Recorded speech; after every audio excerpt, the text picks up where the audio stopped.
Wheels, Classics, and Collections is made possible in part by the Minnesota Arts and Cultural Heritage Fund and the citizens of Minnesota, and by members of Pioneer PBS. Thank you.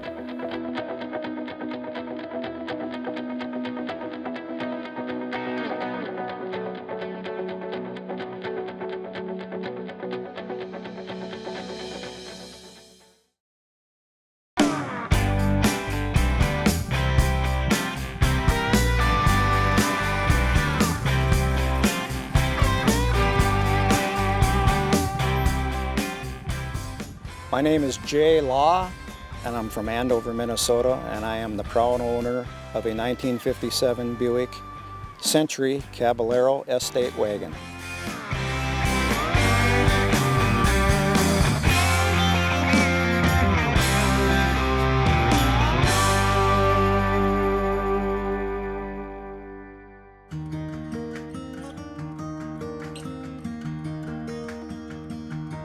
The Buick Caballero was a four-door hardtop station wagon, and they only made them in 1957 and 1958. In 57, they made a little over 10,000 of them. In 58, I think they made around probably 5,000 of them.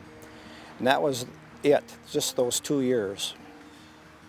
So it is kind of a unique car, I guess.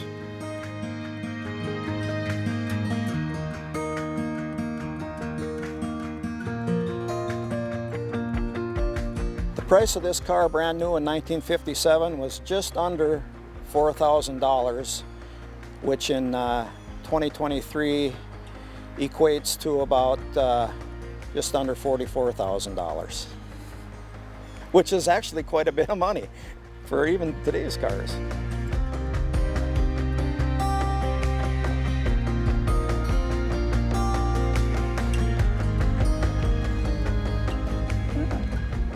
Every day is a nice day for a drive, I guess.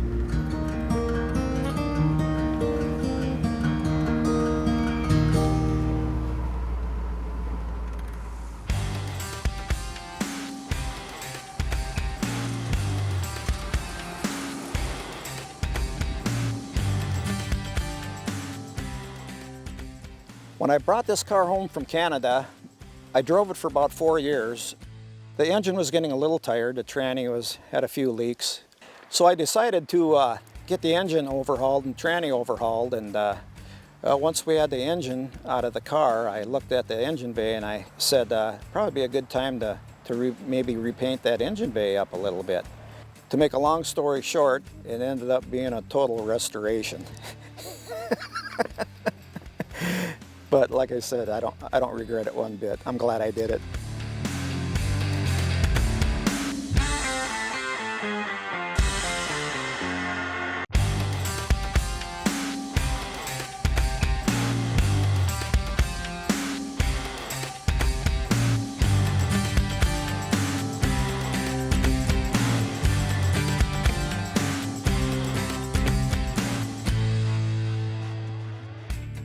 The speedometer on this thing, it's actually a cylinder, and it's black and orange. As you start driving it, building up speed, that cylinder actually spins, so that red mark starts showing up, and the faster you go, the farther that red mark goes on the speedometer. And it's actually pretty accurate.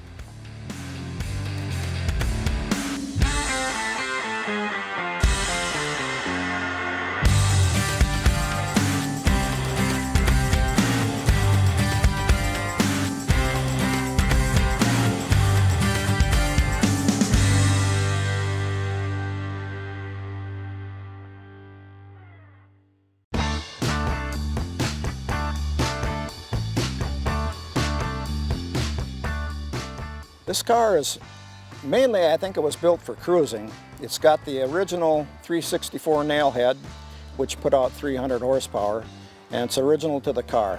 The transmission also, I still have the Dynaflow transmission in it, original to the car.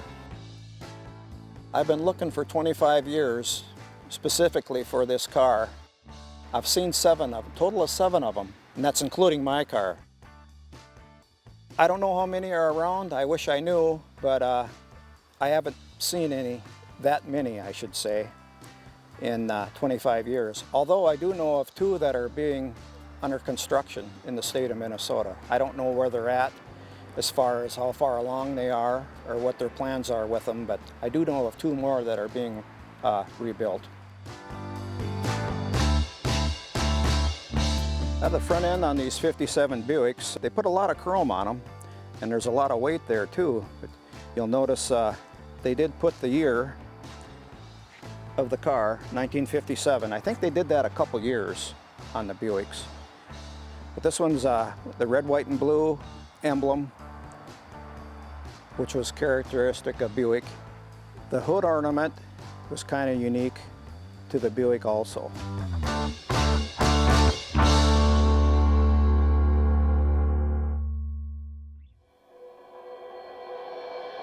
In the 57 Buicks, there's a fuel door right here in the middle of the bumper. This is where you add your gas, and it's pretty easy to get at. And you do have to stop several times to get gas with this car. This 57, there was an option for a 3rd row seat back then. And this actually does have the 3rd row back seat. It's also got the luggage rack. It's era correct there too. That's 2 of the options that it's got. These travel stickers on the car actually came with the car. It's been up and down the West Coast. Many of them are from Canada because the car originally came from Canada. Built in Michigan, but it was sold to a party up in British Columbia, Canada. So that explains a lot of the Canadian stickers.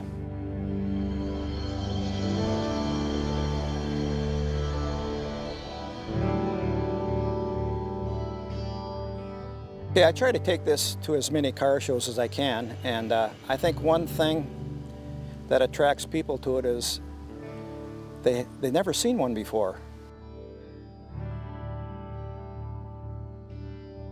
But the only thing I have to do now is tinker with it once in a while, which I really enjoy doing. And it's a lot of fun to drive.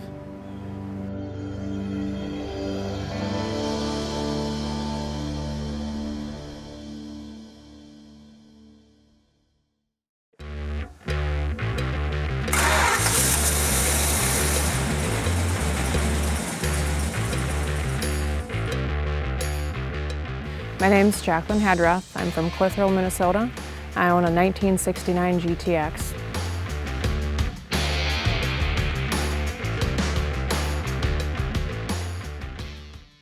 This is my daughter, Lorraine Llewellyn Meyer, and she's named after my grandmothers. Lorraine would have been my mom's mom, and Luella would have been my dad's mom. And so the name has very special meaning, and hopefully someday she gets Dad's car.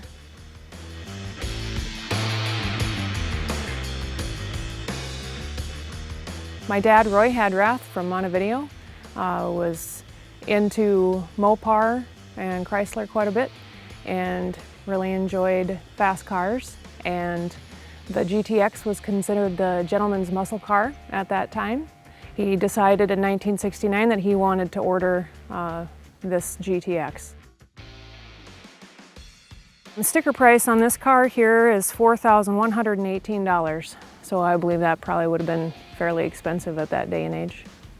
And when I've had it appraised, everybody says that it's very rare and they haven't seen a car like this. That's all original, that hasn't been modified in the engine in any way, that has kept all of its to-order characteristics.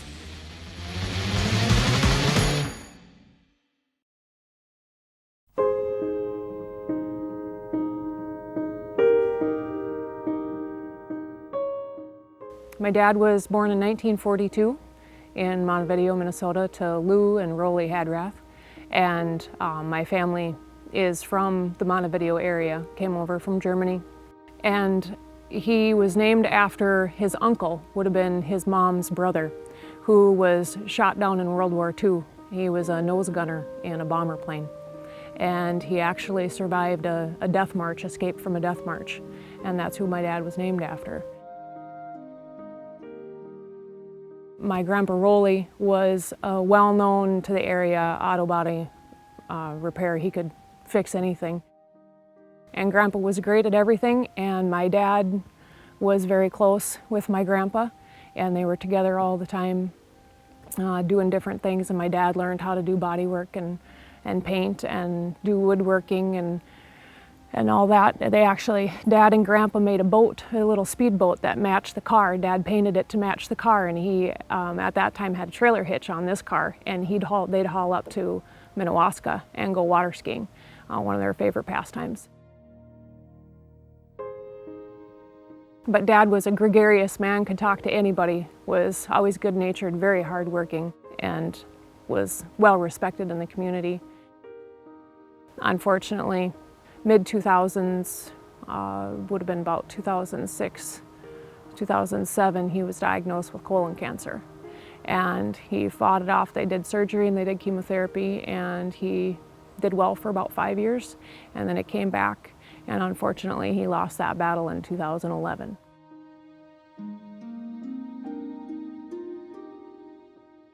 When he passed away, the car was handed over to my sister and I. And so this is something that I hold near and dear to my heart.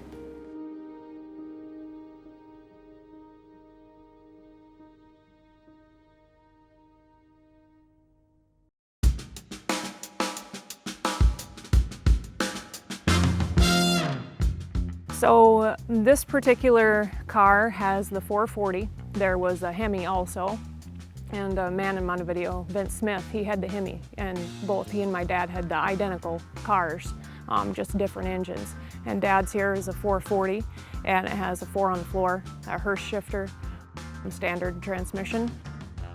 It has some extras on it. Looks like he ordered it with a tinted glass and undercoating and that sort of thing. The vinyl hardtop roof. These did come with a convertible, but Dad ordered the hardtop. He had him leave the stripe off. Something that was real common with this car in that day was to have the stripes on, the big wide stripes going down the hood. Dad had those left off. Thought this looked a little bit classier. I think he knew at that time that this was going to be something that he hung on to, and Dad was always very meticulous about everything that he had. And it was no different with this car. Only 42,000 miles on this right now.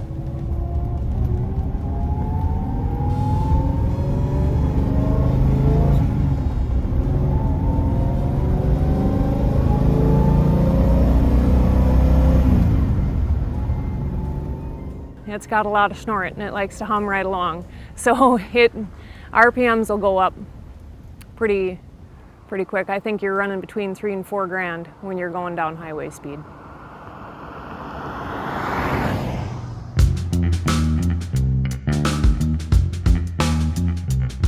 He did have a story that he had a friend with him one day, and they decided to see what the old girl had and put her through the paces, and when he looked over, his friend was white as a ghost and said he could slow down.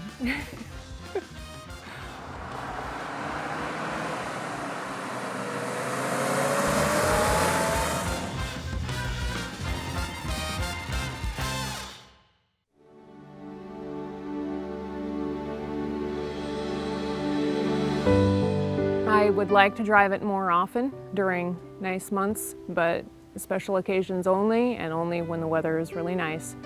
Make sure that it doesn't see any weather of any kind, make sure it stays rust-free, and just the way Dad would have liked it kept. I really wish that Dad and I could have driven it together and had him walk me through how this car is an individual and how it drives and the different things about it.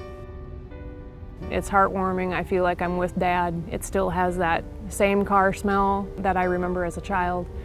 And I get to share that with my daughter, Lorraine, and it's fabulous. He loved going to the Glenwood Car Show. So I thought, what better place to honor Dad than to go to the Waterama Car Show and show off what was so special to him, and have my daughter be there with me. And it was a great experience. It was a beautiful day, and it meant a lot. There was 110 cars there that day.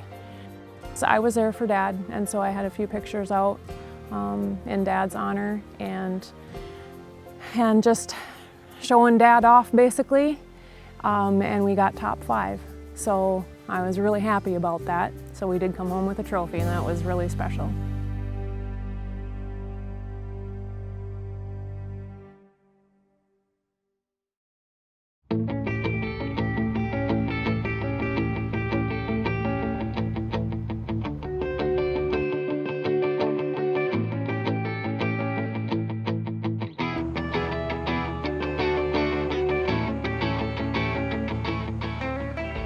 My name is Jeff Ferdine. I'm from Starbuck, Minnesota, and I currently have restored a 1956 Chevrolet two-door sedan.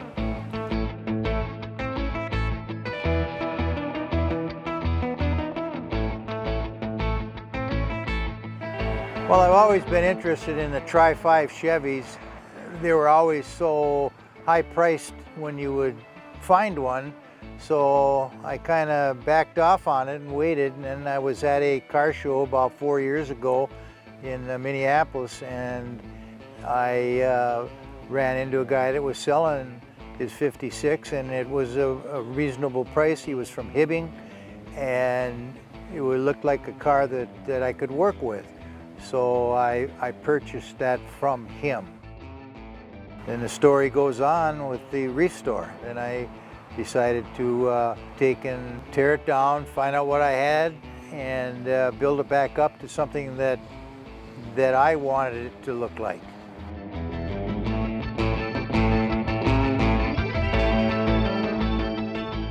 Kind of a turquoise, off-colored white, which is kind of a traditional 1950s color. Nice looking, but it wasn't me. I wanted something a little classier.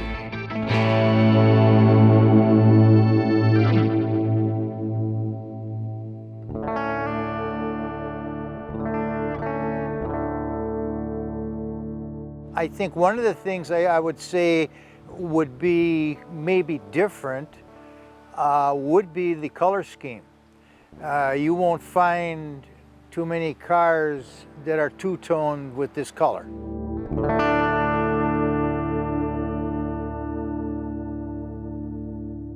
And the interior to match it. I think that's more unique than anything. I think that's what really drives, I think, people to the car, really, is the color combination.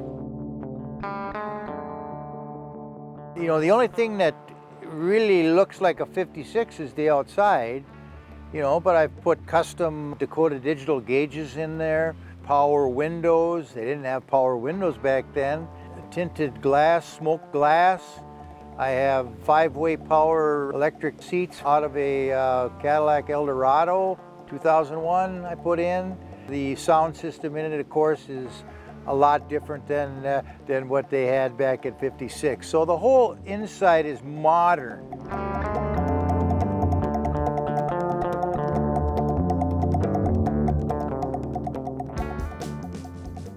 I had a decision to make on the drivetrain and motor. It originally came with a 6-cylinder in it. We removed the 6-cylinder and put a small block Chevy. You had two options, a 6 and a 265. But I didn't have access to a 265, so I put a 283 in it.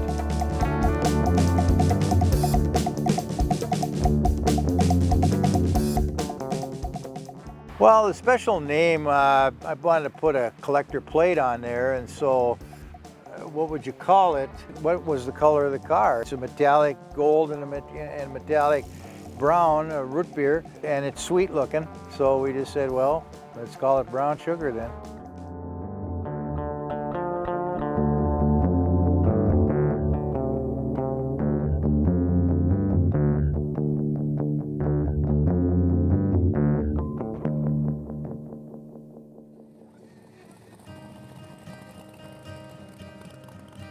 A friend of mine, Dave Gunnarsson, and I got together right after we retired. We wanted to start up a car show. So we got with the city, and the city said, sure, you can rent out the park and have your show there. So we sat down from scratch and set up a game plan to start a car show. I'd never done it, he'd never done it. We took our own personal funds and did all the promotions. We were able to, I think the first year, I believe we probably got about 65 or 70 cars, which we thought was pretty good, you know. And so we've been doing it ever since, and now it's growing. This is our 10th year. It's an event that we want the families to come to, you know, and kids. So we give out prizes to the kids, and we give out door prizes, and we have food and refreshments and everything that you need, and the only thing we got to hope for is a nice day.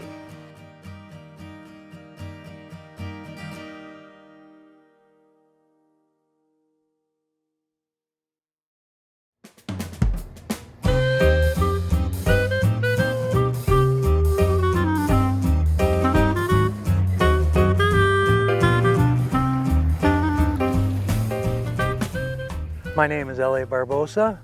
I have a 1924 Cadillac Roadster. I'm from Beardsley, Minnesota. Well, actually, my father found it. It was in a garage in Redondo Beach, California. He bought the Cadillac and 2 other cars at one time.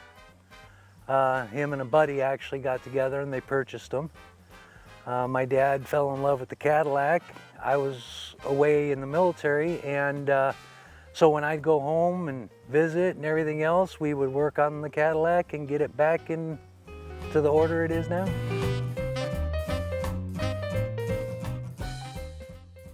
It took 18 years from when we started to what it is now.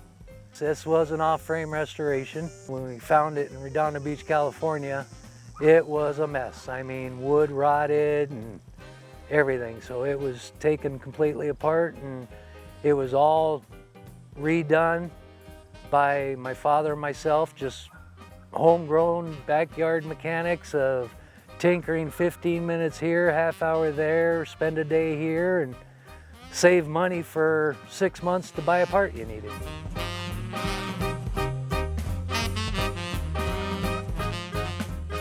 I classify it as a very rare vintage vehicle.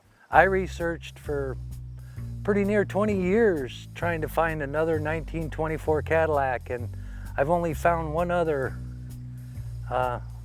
around anywhere in the United States or abroad. Believe it or not, 314 cubic inch engine, V8, aluminum block, flathead, but it only carries 31 horsepower, which really surprises everybody, but it's got torque that'll pull you from wherever you need to go. The unique thing about this vehicle is right here in the front. If you want to come up, I'll point at it. This right here is a little air compressor, puts 2.5 pounds of air pressure into your fuel tank, pushing your fuel forward.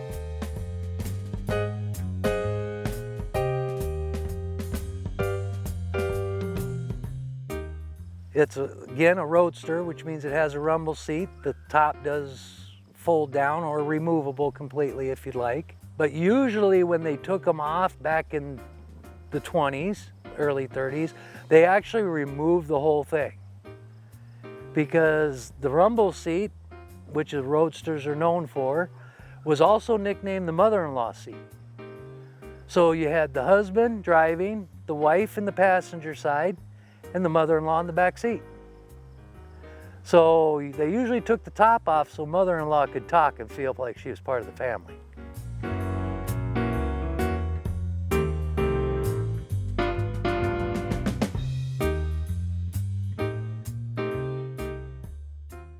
One question I get from people is about all the pedals and buttons and everything on the floorboard. So of course, it's like any vehicle. You got clutch over here, got your brake. This one here is your gas pedal. This is just a footrest. This one up here, that's the starter button. Then of course your handbrake and your gear shift lever. This one says fuel, but it's not how much fuel you have. This is how much fuel pressure we have. Remember we talked about the little air pump that puts 2 pounds of air in the fuel tank, and then it's regulated down to 1.5 to 2 pounds to your carburetor. Then we have our speedometer, which is a dial speedometer, rotates in a circle, not like most. And then of course your odometer and tripometer.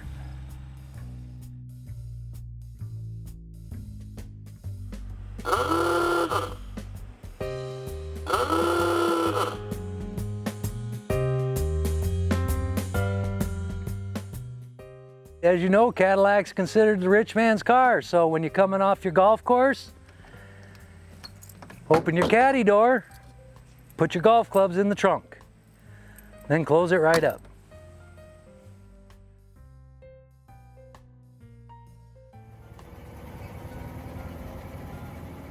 I had it on a California freeway doing 55.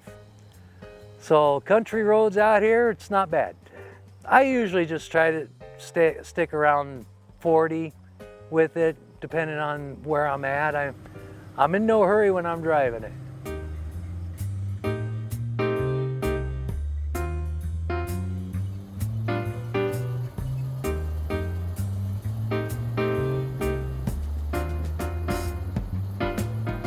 I don't get out to a lot of car shows. I just try to make local ones. It's a rare vehicle that you probably won't see anywhere else. And if you do, please let me know. Like I say, I only know of two, and here's one. Water pumps on each side. But the reason this has two water pumps is this water pump only serves. And over the last 5 years now, I've been taking it to a car show here and there, and it's trying to get people interested in car culture and back into vintage vehicles. That's what it was built for, was to let other people enjoy a hands-on experience.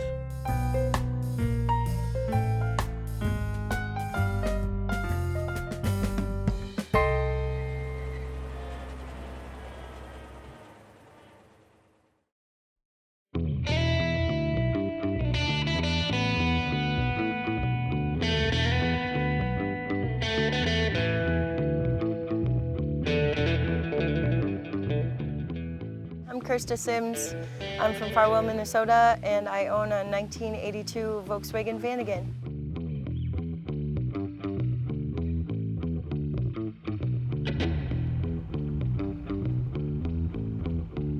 I was just scrolling Marketplace one night and I found it on there. I've wanted one my whole life that I can remember. And I messaged this guy on Facebook and went and looked at it later that week and brought it home. Yeah, I bought it from a guy that owned the Mantrap Lodge up by Park Rapids, Minnesota on Mantrap Lake. And they were just using it as like an advertisement for their lodge.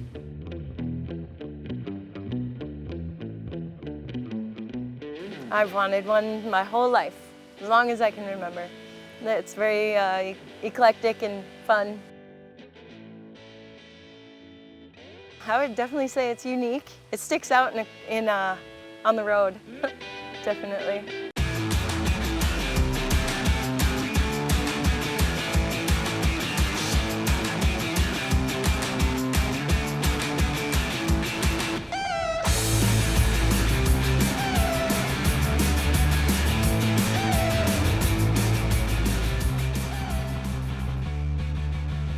I get a lot of peace signs and thumbs up, yeah, while I'm driving. Lots of smiles.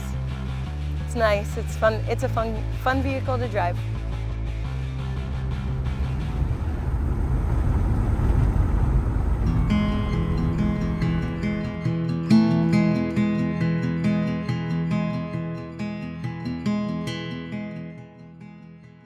Well, the color alone is very eye-catching, I guess you would say. It's bright.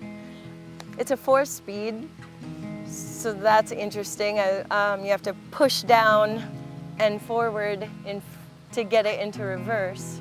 So I'd never experienced that before. Yeah, here's the 4-speed. It's a 4-speed, like I said, you got to push down and into first to get into reverse. So that's kind of different. You sit directly above them, so it's a little bit different to park and even to drive. Yeah. The oil is right in here. There's a dipstick. That took me a minute to find my first time.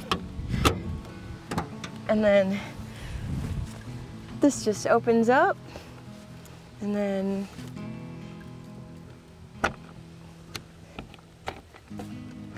the engine is right there. And that's all there is to it. It's a very simple motor. There's not many bells and whistles to it. It's a 1.6 liter air-cooled engine. Yeah, so it doesn't like hills. And 55 miles per hour is about where she likes to stay. Yeah. I change my own oil. I don't trust other people to change oil on my vehicles. I guess, as much as I kind of hate to admit it, I'm like a hippie at heart, maybe you could say, and I guess that's kind of a staple that goes with that, and that's what, I mean, when I was a kid, I always wanted one, listening to Janis Joplin and collecting records. I was just like, I gotta have one. And the roomy, I guess I've always dreamed of, you know, as a kid, driving across the country and just living out of your van like, you know, they did in the 60s. So that was kind of my want for one. In the 70s, vans were kind of like a big deal. And I guess that went over to the 80s too. They made like Westfalias, Volkswagen did. And those are kind of more of a camper style van. Some of them come with like the pop top and then like with the sleeper, and some of them even have like a little kitchenette and whatnot in them.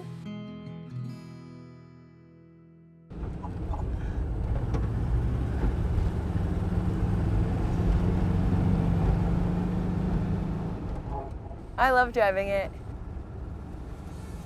Just seeing everyone, you know, either you meet in another car, they either give you a big thumbs up or a smile or a wave, peace signs. I get that a lot, and it just makes me happy.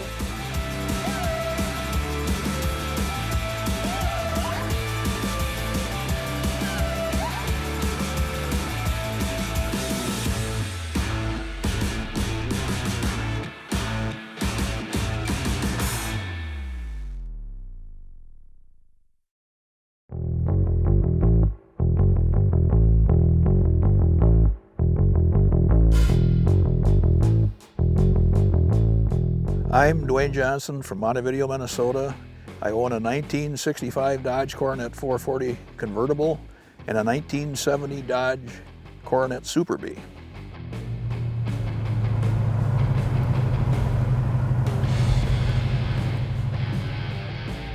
Two years ago, I hit a deer with the 70 Super Bee in the front end, 60 miles an hour, dead center front. And we go to car shows, that's our entertainment for the summer. So I wasn't gonna go a year or two waiting for the car to be fixed and not be able to go to car shows. And I got to looking, and I went back into the Auto Trader Auto Buy magazine, and there was a picture of this one that was about 1 inch by 1 inch of this car. You could barely see the car on there. But I'd seen one of these cars about 15 years ago, exactly the same thing, had a 318 and an automatic in it. Boom, this pops out. And it's got a 426 street wedge engine and a 4-speed manual transmission in it. And I thought, this has got to be a very rare car. So I got to looking, I went in the internet and checked on this thing, and as far as I could find, there's only 21 of them made. I thought, if this thing's a real car, came this way from the factory, this is a, a rare collectible car.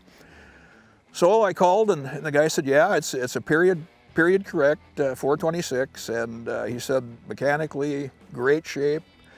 He sent me 81 pictures of the car. It was at American Classic Cars in Pomona, California. I couldn't go out there and drive it. I couldn't look at it other than with the pictures. I had no idea what I was getting, but I bought it because of the price and what I looked up the value in the book, what it was worth. And I thought, I'll take a chance on this car. Had it shipped up here by enclosed trailer.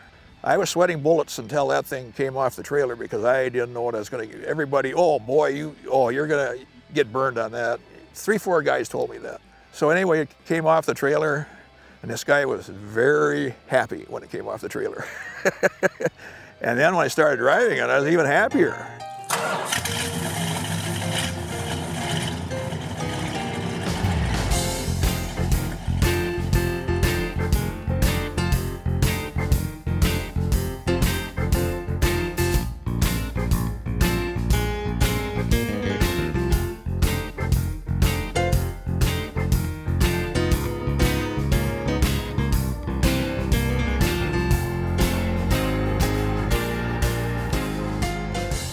I thought, well, I got to get this thing authenticated, make sure it's a real 426 four-speed car, because then it's pretty valuable. So I contacted Dave Weiss of MMC Detroit, who decodes these cars, and he's a consultant for Barrett Jackson Auctions. And I just got the information back about a week ago. And this is a real 426 four-speed car, one of 21 produced Coronet 440 convertibles.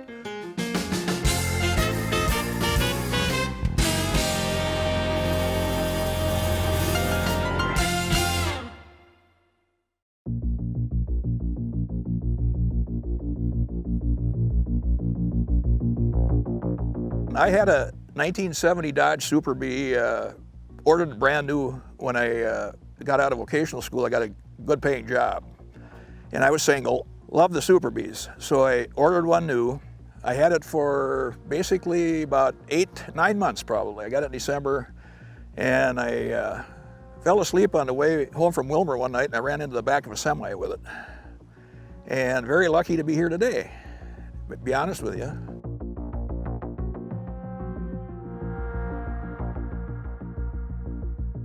Years went by, I thought, boy, I'd like to have, if I could ever find one, get one back. And it was just a 383 with a 4-speed in it. And I thought, if I could find one back, I'd like to buy one and just to have it.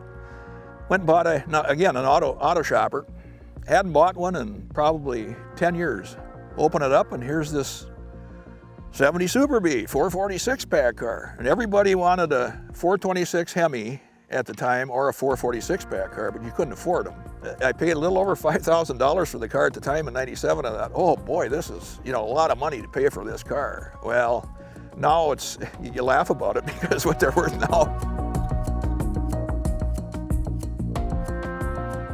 The platform for the Roadrunner and Super Bee was B bodies. They consider this a B body car. Super Bee, it's a B body, it's a super fast car. Super Bee, that's how the name came about. I enjoy driving both of them, taking both to car shows, getting the comments from people. That's what you really go for, is to talk to people, and if people like them, that's what you go for.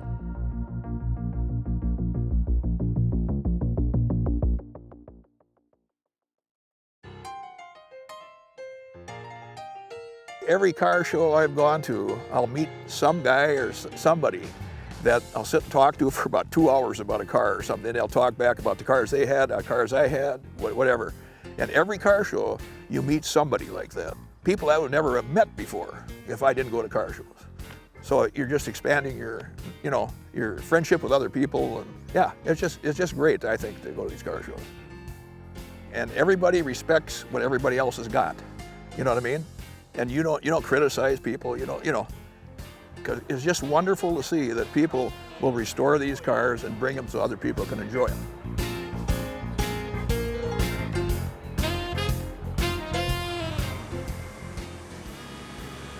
And I do drive both of them during the week. You don't want to let them sit, you really don't. There's nothing like the feeling of that horsepower in a car, and of course the noise too. The noise goes with the horsepower. It's an experience all on its own. You won't experience it with any other vehicle.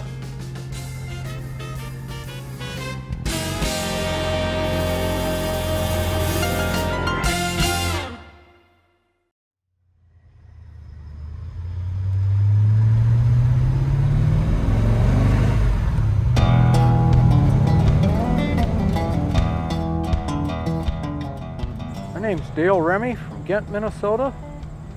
And I have a small collection of vehicles to show you.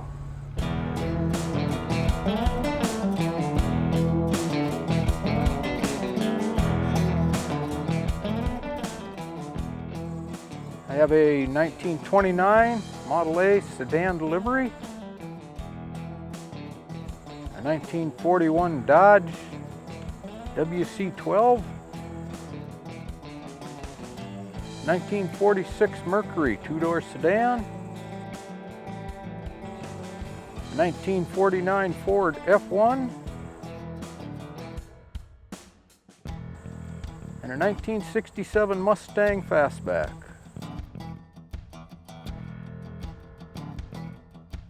The '67 Mustang was the first one I built after I was buying my toys back. And that was bought down in Gutenberg, Iowa. It took 10 years to do a full restoration on it. It was pretty rough when we picked it up, so it took quite a bit of work. Both rear quarters, fenders, doors, trunk floor, main floor, engine, transmission, everything was gone through, and we brought it back to the original colors. We kept the original 289 V8 in it. The original color was Wimbledon white. When we bought it, it was a dark green. So somebody had tried to make a Bullet clone or something like that.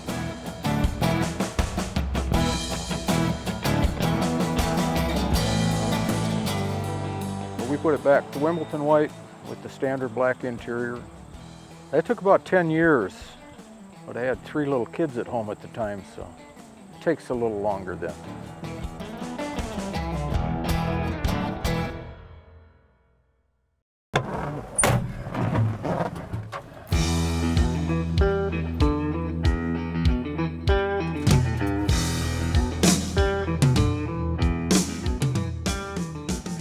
My dad owned a DX station in Hardwick, Minnesota.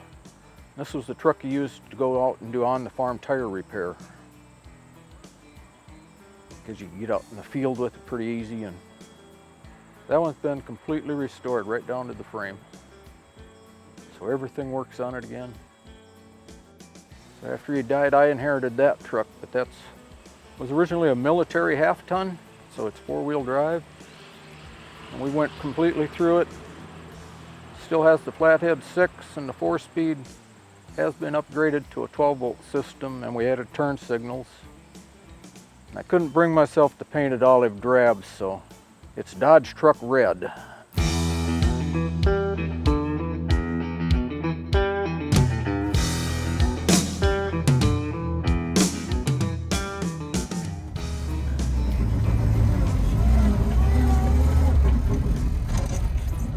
So that was the first truck I learned to drive in that one.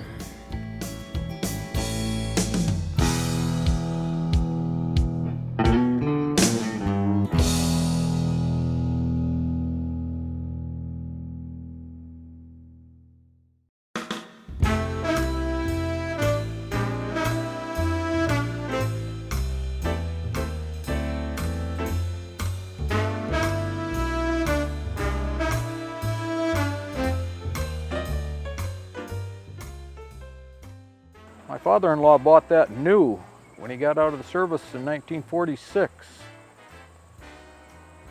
In the years, sometime in the 60s, he pulled the engine out and put it in one of the trucks on the farm. So it just got pushed back in the grove, and the pieces would fall off, like the trim and stuff. They'd just throw it in the back seat. It was pretty rough when we got it. And Joette finally got permission to redo it. And that's her car. I just do the work on that one. My mom would take lunch out to the fields with this car, and in the meantime we would play with it inside and turn on all the buttons and all the knobs and play with the radio. And so when she wanted to take it out and drive it to the field with lunch, it wouldn't start because we had wore the battery down. Took about 3 years work on it before Dale had it done.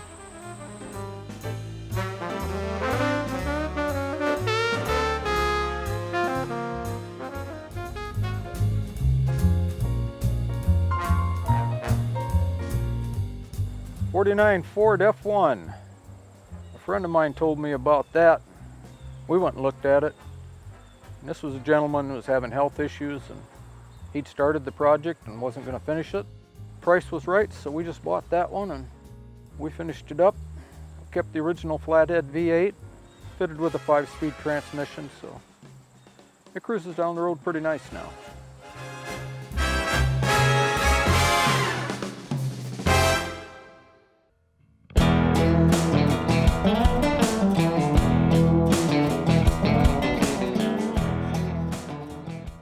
Model A, that was sitting in a barn at the edge of town here. I've lived here since '75. I didn't even know it was there. It was pretty rough shape. It was basically a shell. Engine was seized. But then that gives you an excuse to put an aftermarket and an engine in it. So we added 2 more cylinders, so it's got a little V6 in it now. This is a 3-liter V6 out of a Taurus SHO, built by Yamaha.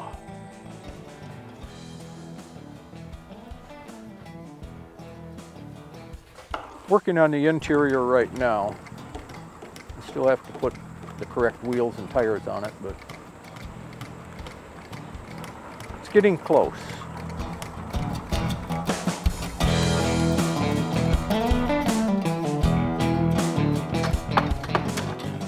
Do everything in a 22 by 24 garage.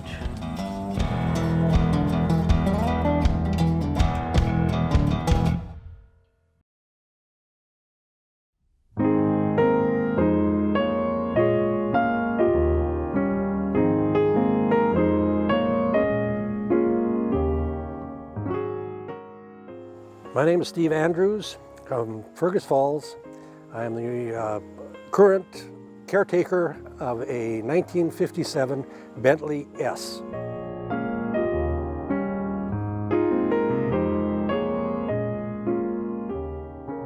They were made from 1955 to 1959, and there were about 3,500 of them made. This one has got a little added twist to it because it's left-hand drive, and they only made 172 of those. It was about $13,000, and the equivalent Cadillac at that time, or a top-line Cadillac at that time, was about $5,000. So it was pricey.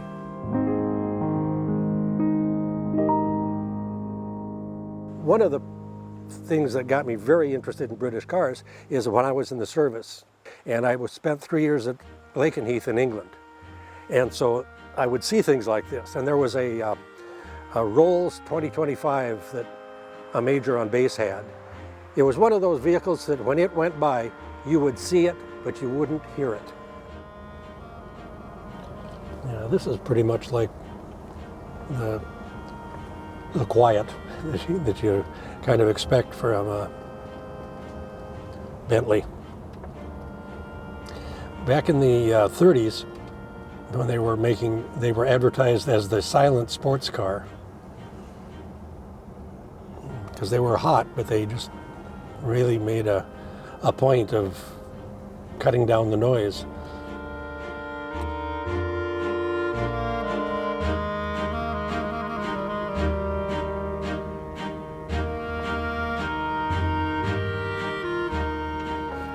But they would say, if you want to be driven, buy a Rolls.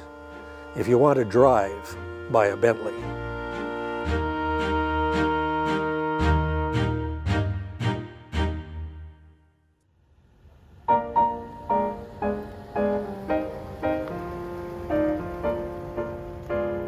Rolls-Royce owned Bentley since 1931.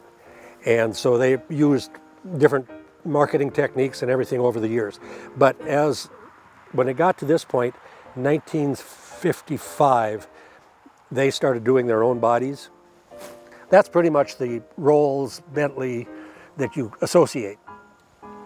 And from this angle and from this distance, you can't tell the difference between the two, because the only Bentley that you see is on the hubcaps. But when you get to the front and you can see the grille, the Rolls grille is very angular, and this is smoother. The interior is walnut. The outside is walnut, but inset is burled walnut inside, so from the root. When they did the wood, it was all from the same batch of wood, so everything was going to match all the way around.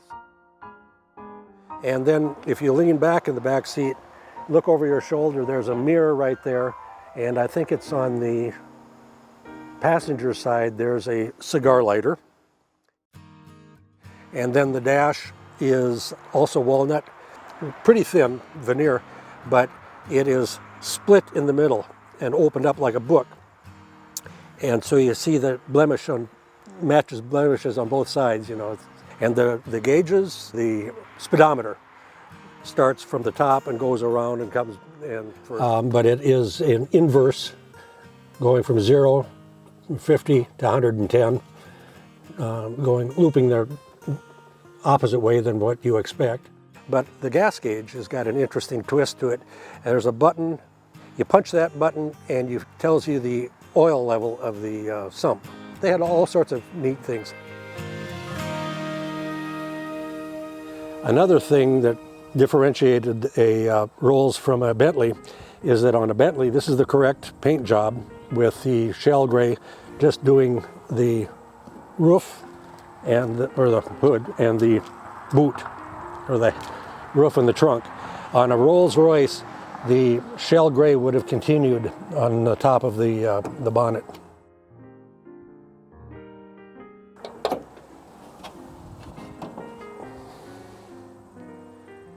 And this is a front end lubricator. There's a lever underneath the dash that every 200 miles they pump it twice, and it lubricates the whole front end. Windscreen wiper. This is an oil bath air filter, and then it goes into a silencer for the air filter, and then dual carburetors on the other side. I've had it, this is the third summer, and last 2 years I put about 2,000 miles a summer on it. On a day like this, you'd have to be out. Like I said before, you have a responsibility to take care of it for the next caretaker.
Wheels, Classics, and Collections is made possible in part by the Minnesota Arts and Cultural Heritage Fund and the citizens of Minnesota, and by members of Pioneer PBS.